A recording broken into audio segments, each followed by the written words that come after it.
While I was on Into the Night, I had met with an executive at 20th, Rose Catherine Pinckney was her name, who's still a good friend of mine, and she was looking for writers for In Living Color, and we just had a conversation. It was like one you call a general conversation, and I thought, man, I would love to write for In Living Color. It just started. It just had its second season or something. It had like a half of first season, became the sensation. But that to me seemed like the perfect thing. And it's funny that when In Living Color started, I couldn't get in the door to audition for it. To perform. Correct. Like they were not interested in me. I was not on that radar, you know. But I was able to get in the door as a writer, you know, someone who could write for that, you know. It was interesting.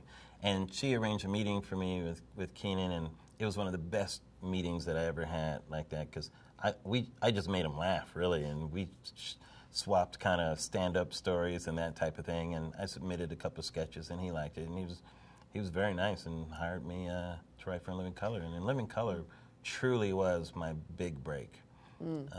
That opened up everything to me because it was a hot show, you know, it was in the cultural landscape. I learned so much about television writing on that show. Like what?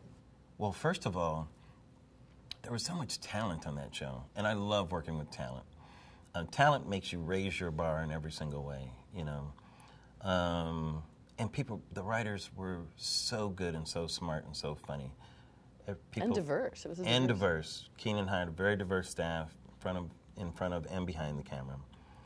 I mean, people from Harvard, from the world of stand-up, from Stanford. I mean, really smart writers, funny, devastatingly funny, cruel, you know, things like that, satirical, all the stuff that I loved, you know, in one place, you know. Very hard job, too. One of the hardest jobs I've ever had, because you have to pitch so much.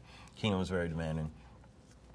And people got fired all the time. It's that type of situation. So you had to learn how to survive and all that kind of stuff. Tell me a little bit about the writer's room, how you would you pitch sketches? Would you get assigned characters to write, like, how would that writing room work? No, you just pitched everything.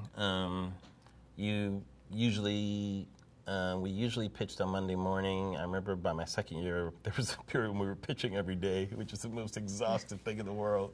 You had anxiety all the time, you know. It was very difficult.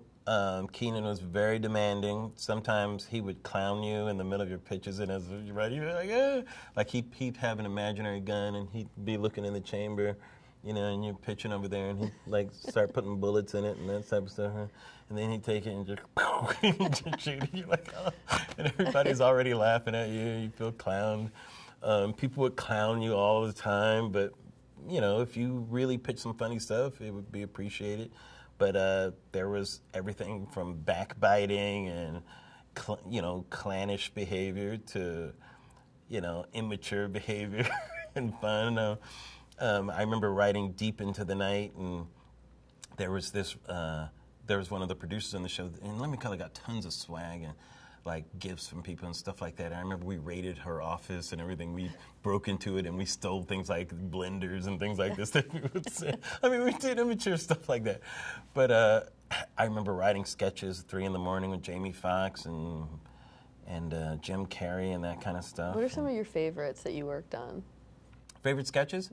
The things that stand out to me, we did a Super Bowl special, and a lot of the things I wrote got into that special, and I was very proud of that. And I think the funnest one for that was the men on football, because it was all inappropriate double entendres, you know. But that was a lot of fun. But that episode itself was just a fun experience. But the sketch that stands out to me as probably my all-time favorite was one of the first times where we did Jamie Foxx doing Wanda, and I got the idea for this particular sketch, and we had did one of these, and we were waiting to do another one, but we just didn't have an idea.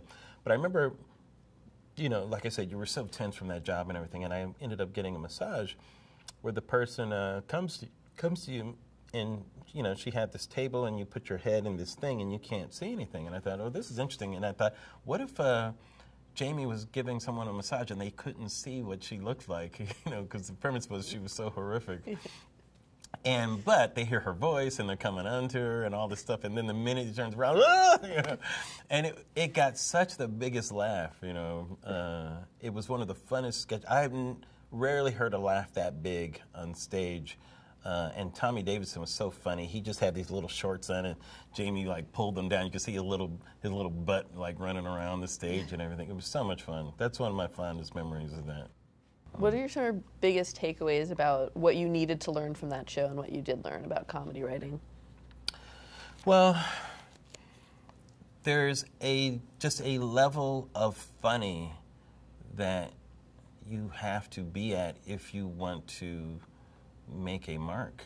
You know, there's just a bar that is up there, you know, and there's so much, you know, there's so much talent involved in it, but a lot of it is persistence and hard work and figuring things out, you know.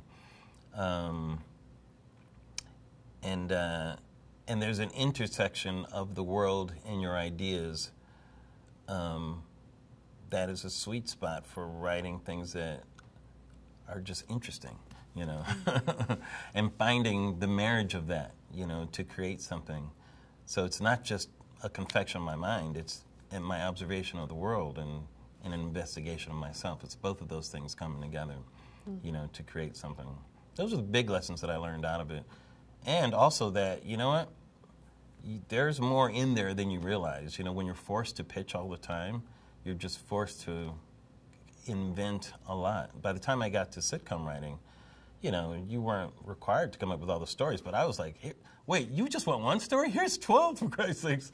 Why do you just want one? I can't believe it. It seems so much easier to write sitcoms than it did writing sketch.